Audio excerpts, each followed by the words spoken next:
किसी से शत्रुता नहीं है। कोई हमारे पास कंप्लेन लेकर आता है या पुलिस के अधिकारी के पास कंप्लेन लेके जाते हैं तो वो कंप्लेन लेने के बाद वेरीफाई करने के बाद एफआईआर लॉन्च करेगा, उसका यही काम है। हमारे पास भी इसी तरह कोई कंप्लेन लेकर आता है, हम वेरीफाई करके हमें लगता है कि हाँ स्टोरी बननी चाहिए, खबर लगनी चाहिए तो हम लगाते हैं, ये हमारा काम है। किसी को अगर ये लगता है कि मुझे कोई पर्सनली किसी से दुश्मनी है तो मुझे तो लोग ऑटोमेटिकली कनेक्ट करते हैं, कनेक्ट करने की ज़रूरत नहीं है, वो स्वयं ही समझ जाते हैं। लोग आज इतने समझदार हैं, वो समझ जाते हैं कि ये व्यक्ति जो है ये ठीक बोल रहा है, सच बोल रहा है, इसके साथ हमें खड़े होना है, इसको बताना है।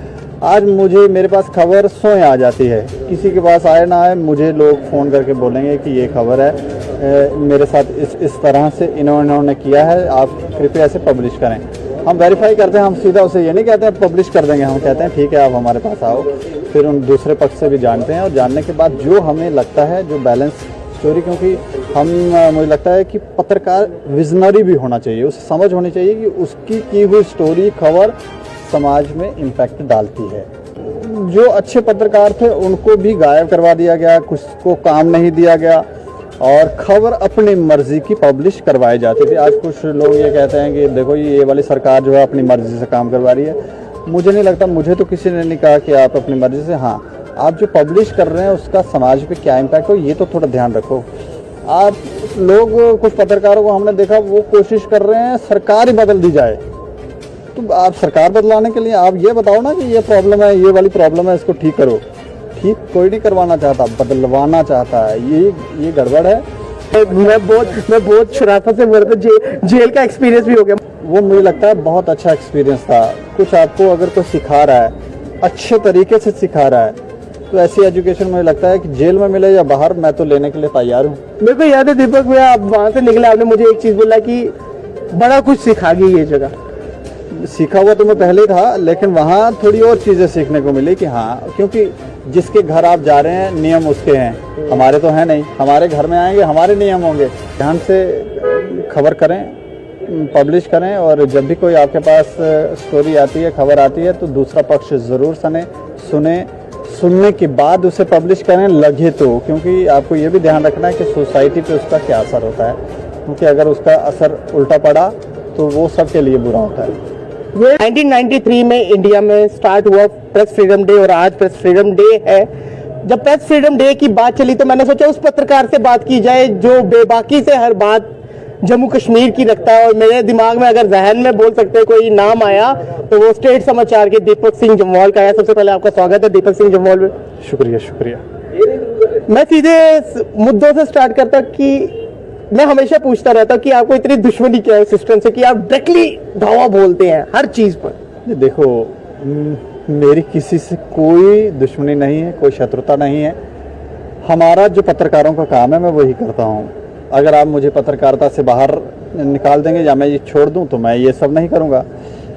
जो हमारे एथिक्स हैं, जो हमारा कार्य है वो हम कर रहे हैं। हमारी किसी से शत्रुता नहीं है। कोई हमारे पास कंप्लेन लेकर आता है या पुलिस के अधिकारी के पास कंप्लेन लेके जाते हैं तो वो कंप्लेन लेने के बाद वेरीफाई करने के बाद एफआईआर लॉन्च करेगा, उसका यही काम है। हमारे पास भी इसी तरह कोई कंप्लेन लेकर आता है, हम वेरीफाई करके हमें लगता है कि हाँ स्टोरी बननी चाहिए, खबर लगनी चाहिए तो हम लगाते हैं, ये हमारा काम है। किसी को अगर ये लगता है कि मुझे कोई पर्सनली किसी से दुश्मनी है तो मुझे लगता है। दीपक भैया, मैं सीधे भैया करके ही बात करूंगा क्योंकि मैंने आपको पहले भी बताया हुआ कि मेरे पापा सुबह उठ के मुझे देखे ना देखे आपको जरूर देखते हैं। मैंने ये पहले भी बोली, ऑफ द कैमरा भी बोली और ऑन द कैमरा भी बात कर रहा हूँ। मैं इस बात में ये जानना चाहता हूँ कि ऐसी क्या आप में काबिलियत थी कि आप ने जो ये अधेड़ उम्र के बुजुर्गों को बोलूं मैं या ये जो गांव की तरफ बुजुर्ग थे इनको कनेक्ट किया आपने? ऐसा मतलब वो गुरु मंत्र था कि जो अधेड़ उम्र के चाहे वो मर्द हो औरत हो वो आपके साथ कनेक्ट कर पाए, वो क्या मतलब टेक्निक थी? देखिए, जब लोगों की परेशानियों की बात होने लगेगी ना तो लोग ऑटोमेटिकली कनेक्ट करते हैं। कनेक्ट करने की ज़रूरत नहीं है,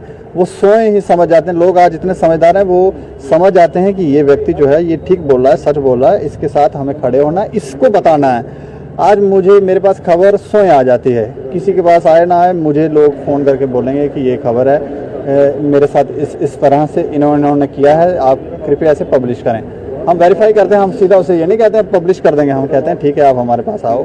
फिर उन दूसरे पक्ष से भी जानते हैं और जानने के बाद जो हमें लगता है जो बैलेंस स्टोरी, क्योंकि मुझे लगता है कि पत्रकार विजनरी भी होना चाहिए, उसे समझ होनी चाहिए कि उसकी की हुई स्टोरी खबर समाज में इम्पैक्ट डालती है, उसका संसार में समाज पर कोई ना कोई असर होता है। तो ऐसी खबर पब्लिश करो जिससे संसार में एक पॉजिटिव रिजल्ट आए और नेगेटिव तरफ ना जाए। और जो गलत लोग हैं वो दिखने चाहिए ये गलत हैं, गलत लोग दादागिरी करते रहे और दिखे ना, ऐसा नहीं होता है। मैंने जैसे पहले बताया कि कुछ टॉपिक्स ऐसे होते हैं, अगर मेरे पास, आपको भी पता है कि बड़े सारे बच्चे सीखने आते हैं मास कॉम के, मैं भी 3 टॉपिक से बचता हूँ। 3 टॉपिक में पहला मैं ओपनली आज बोलता हूँ रेप से, क्योंकि उसमें काफी लंबा टाइम जाता है, काफी सारे फैक्ट्स बाद में खुलते हैं।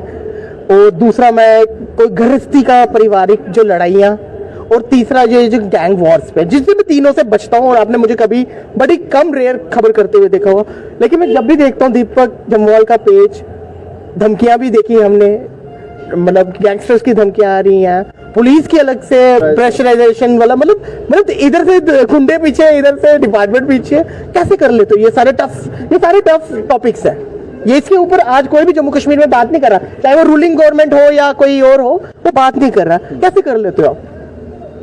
बात करने के लिए क्या हमारे पास जो अथॉरिटी है, जो ताकत है, उसका थोड़ा तो इस्तेमाल। मेरे को लगता है सबसे ज्यादा you are doing in this thing. हाँ, देखो, जो हमारी पावर है, हमें अपनी पावर का तो अंदाजा होना चाहिए कि हम क्या करने की क्षमता रखते हैं। कई हमने ब्यूरोक्रेट्स देखे हैं कुर्सियों के ऊपर बैठे हुए, कई पुलिस के अधिकारी, नेता कुर्सियों के ऊपर बैठे हैं, वाहवाही चाहिए, जहाँ जाए हार डाले जाएं, लेकिन जहाँ बात करनी है वहाँ चुप हैं। जहाँ फैसला लेना है आपको, आप एक स्ट्रॉन्ग फैसला लें जिसके लिए आपको लाया गया, वहाँ फैसले नहीं ले रहे हैं, वो समझौते करा रहे हैं। तो समझौते कई बार उल्टे पड़ जाते हैं और समाज की मानसिक स्थिति इतनी ज़्यादा कमज़ोर हो गई इन उल्टे सीधे फैसलों से कि अब इन्हें उठाने के लिए जब हम प्रयास कर रहे हैं, या आप यूँ कहें स्टेट समाचार प्रयास कर रहा है, तो कई बार धमकियाँ आती हैं। वो कहते हैं क्यों बात कर रहे हो, क्योंकि वो एक पूरा नेक्सस है, एक पूरा सेटअप बना हुआ, उसे तोड़ना है। तोड़ने में जब आप प्रयास करोगे तो वो लोग तो परेशान आपको करेंगे। आफ्टर लिबरलाइजेशन एक चीज कही जाती थी, जितने भी ये मीडिया हाउसेस पक्ष विपक्ष की सरकार बनानी, सरकार उठानी गिरानी, ये सब मीडिया हाउसेस करते थे। आफ्टर लिबरलाइजेशन माना जाता था। आपको लगता है ये जो डिजिटल का जमाना 2011 से स्टार्ट हुआ, लेकिन 2014 के बाद बड़ी ज्यादा तेजी आई डिजिटल में, चाहे वेब पोर्टल्स हो, चाहे पोर्टल्स हो, ऑनलाइन पोर्टल्स हो, आपको लगता है उससे कुछ क्रांति आई है? जैसे हरित क्रांति थी, लिबरलाइजेशन की अपनी क्रांति थी, वैसा कुछ फ्रीडम ऑफ प्रेस में, जिसके ऊपर हम बात कर रहे हैं, कुछ आजादी है? बिल्कुल। अगर मुझे लगता है ये सोशल मीडिया का युग ना आता तो फिर लोग जो फ्रीडम की बात कर रहे हैं वो फ्रीडम ना होती। आज कहीं भी लोग अगर जाएं डिपार्टमेंटों में, उनकी बात सुनी जाती है। कुछ लोग मैनिपुलेट करने की कोशिश करते हैं, लेकिन कुछ समय के लिए कर पाते हैं, बाद में वो भी ट्रैप हो जाते हैं। तो अब थोड़ा सा डर खो बना है, पहले नहीं था। पहले जो अच्छे पत्रकार थे उनको भी गायब करवा दिया गया, कुछ को काम नहीं दिया गया और खबर अपनी मर्जी की पब्लिश करवाई जाती थी। आज कुछ लोग ये कहते हैं कि देखो ये वाली सरकार जो है अपनी मर्जी से काम करवा रही है। मुझे नहीं लगता, मुझे तो किसी ने नहीं कहा कि आप अपनी मर्जी से, हाँ, आप जो पब्लिश कर रहे हैं उसका समाज पे क्या इम्पैक्ट हो, ये तो थोड़ा ध्यान रखो। आप लोग, कुछ पत्रकारों को हमने देखा वो कोशिश कर रहे हैं सरकार ही बदल दी जाए। तो आप सरकार बदलाने के लिए आप ये बताओ ना कि ये प्रॉब्लम है, ये वाली प्रॉब्लम है, इसको ठीक करो। ठीक कोई नहीं करवाना चाहता, बदलवाना चाहता है। ये गड़बड़ है, जिसकी वजह से उनको ऐसा लगता है कि फ्रीडम नहीं दी जाए। ऐसे लोगों को फ्रीडम दे दी जाएगी बिना किसी कसूर के, आपका कोई कसूर नहीं, आपको सजा दे दी जाए, ऐसा तो नहीं होता है। तो ये पत्रकारों को ही ध्यान रखना है। दीपक भाई, आपने बोले पत्रकारों को ध्यान रखना है। मेरा एक अपना विचारधारा है कि मैं मानता हूँ कि जो लोगों की बात करते हैं अक्सर उन्हीं के घर अंधेरे में देखे गए हैं। अगर मैं इनकी बात करूँ, भसीन अंकल को बड़े क्लोजली मैंने काम करते हुए देखा, मैं बड़ा छोटा था उस टाइम पे। उन्होंने हर पत्रकार के लिए कोई ना कोई सहूलियत करवाई। आज बड़े बड़े ब्रांड्स में वो काम कर रहे हैं। वैसा किसी और ने जम्मू कश्मीर के लिए नहीं सोचा?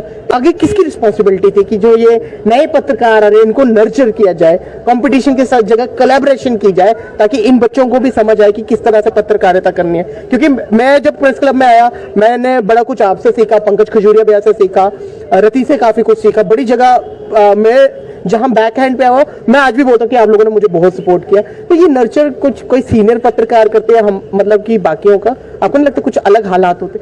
देखिए, कुछ तो अच्छे जर्नलिस्ट हैं, लेकिन कुछ लोग अपनी, उन्होंने एक फ्रीडम ऑफ स्पीच का मतलब कुछ नेक्सस है जिससे वो अपने घर चला रहे हैं, चीज़ें चला रहे हैं, महीने का कुछ ना कुछ आ जाता है।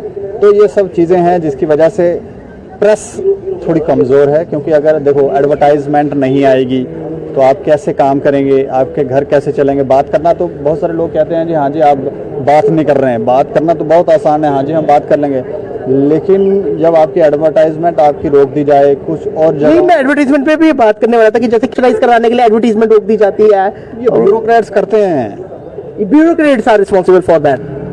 करते हैं कुछ ब्यूरोक्रेट्स, सब नहीं कुछ करते हैं, क्योंकि जिनकी खबर आप हाँ कुछ लोग ऐसा करते हैं क्योंकि वो चाहते हैं कि उनकी बात ना की जाए या खबर उस तरह से पब्लिश ना की। इंटरनली बहुत सारी जगहों पर बहुत सारे लोग एक दूसरे से कनेक्टेड हैं, सामने समाज के तो नहीं पता है लेकिन इंटरनली कनेक्टेड हैं। जब किसी पर आप एक नेता के ऊपर, ब्यूरोक्रेट के ऊपर या किसी के ऊपर भी, आप किसी माफिया पर भी अटैक करेंगे तो आप डायरेक्टली इनडायरेक्टली देखेंगे कि उसका असर आपके काम पर देखने को मिलेगा। वो लोग पीछे से कुछ ऐसा करने लगे। मैंने देखा जी आपकी मैक्सिमम खबर सिंडिकेट्स के ऊपर होती है, नेक्सस के ऊपर होती है। मुझे आज भी याद है एक स्टोरी आपने की थी, उस पर उठाया क्या, हमें थोड़ी देर जेल भी रखा गया। यहाँ मैं बहुत शराफत से बोल रहा था, जेल का एक्सपीरियंस भी हो गया। वो मुझे लगता है बहुत अच्छा एक्सपीरियंस था। कुछ आपको अगर कोई सिखा रहा है, अच्छे तरीके से सिखा रहा है, तो ऐसी एजुकेशन मुझे लगता है कि जेल में मिले या बाहर, मैं तो लेने के लिए तैयार हूँ। मेरे को याद है दीपक भैया, आप वहां से निकले, आपने मुझे एक चीज बोला कि बड़ा कुछ सिखा गई ये जगह। सीखा हुआ तो मैं पहले था, लेकिन वहाँ थोड़ी और चीज़ें सीखने को मिली कि हाँ, क्योंकि जिसके घर आप जा रहे हैं नियम उसके हैं, हमारे तो हैं नहीं। हमारे घर में आएंगे हमारे नियम होंगे, तो वहाँ हर घर के अपने नियम होते हैं। जेल के अपने नियम हैं, हमारे घर के अपने नियम हैं। जब आप किसी के घर में जाते हैं, उनके नियमों का पालन करते हैं, तो आपको अच्छा लगता है कि हाँ यार मैं नियम पालन कर सकता हूँ, मेरी इंद्रियां मेरे वश में हैं।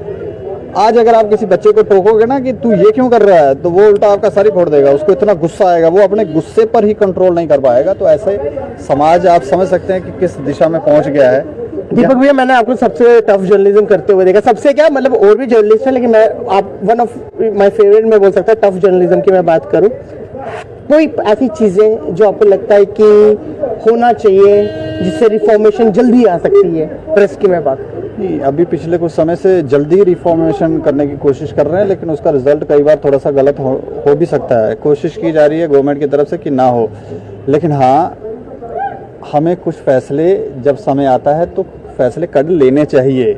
जहाँ स्टैंड लेना है वहाँ लेना चाहिए। जब आप स्टैंड नहीं लेंगे तो सोसाइटी पे एक तो गलत मैसेज आता है और लोगों की मानसिक स्थिति पर भी प्रभाव पड़ता है। जिन लोगों को स्टैंड लेना चाहिए वो नहीं लेते। तो अब मैं पत्रकार हूँ, मेरे पास कोई आता है तो मैं स्टैंड लेता हूँ। मुझे लगता है कि ये बात सही है तो हम पब्लिश करते हैं, चाहे उसके लिए फिर हमें कुछ भी भुगतना पड़ जाए, हम उसके लिए डरते भी नहीं हैं। हम कहते हैं कोई बात नहीं, भुगत लेंगे। एक सवाल मेरा रहता है कि प्रेस को हमेशा फोर्थ पिलर बोला डेमोक्रेसी का, हमारा काम होना चाहिए था पर्दा उठाने का। जो बाकी 3 पिलर्स, अगर कुछ हम क्या पर्दा डालने का काम कर रहे हैं? कुछ पत्रकार हो सकता है पर्दा डालने का काम कर रहे हो, लेकिन सभी ऐसा काम नहीं कर रहे हैं। आजकल तो हर चीज़ जो है वो वायरल और पब्लिश। अगर आप थोड़ी सी भी गलती करेंगे तो आजकल लोग आपकी भी वीडियो बना के डालेंगे, बोलेंगे ये देखो ये क्या कर रहा है।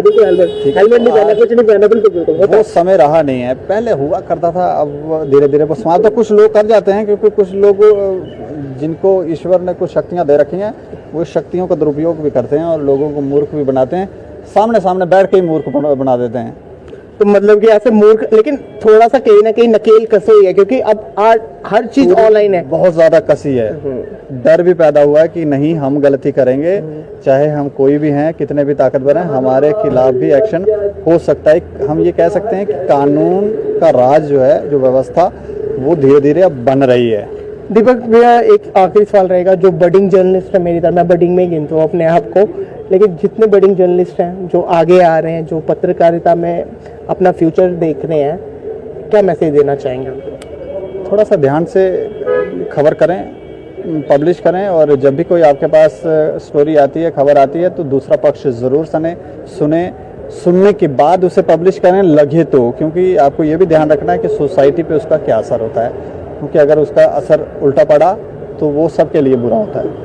ये बहुत प्यारी बात दीपक सिंह जम्वाल ने कही कि हमें फायर एक्सटिंग्विशर का काम करना है सोसाइटी में, ना कि पैराफिन का कि आग लगी और हम पैराफिन की तरह डालें और सोसाइटी जलती रहे। बड़ी सारी चीजें हमें भी देखनी पड़ती है, और कहीं ना कहीं जहां सोशल मीडिया आ गया, सोशल मीडिया बूम से सारी चीजें ट्रांसपेरेंट है, आप तक जल्द से जल्द पहुंचती है। होप आपको ये जो इंटरव्यू काफी अच्छा लगा है, इसको ज्यादा से ज्यादा शेयर कीजिए ताकि ज्यादा से ज्यादा लोगों तक ये पहुंचे। अभी के लिए फिलहाल इतना ही, इसी तरह की स्टोरियां लेकर हम आपके सामने फिर आएंगे। मैं शुभम कोतवाल, दीजिए मुझे इजाजत। जय हिंद।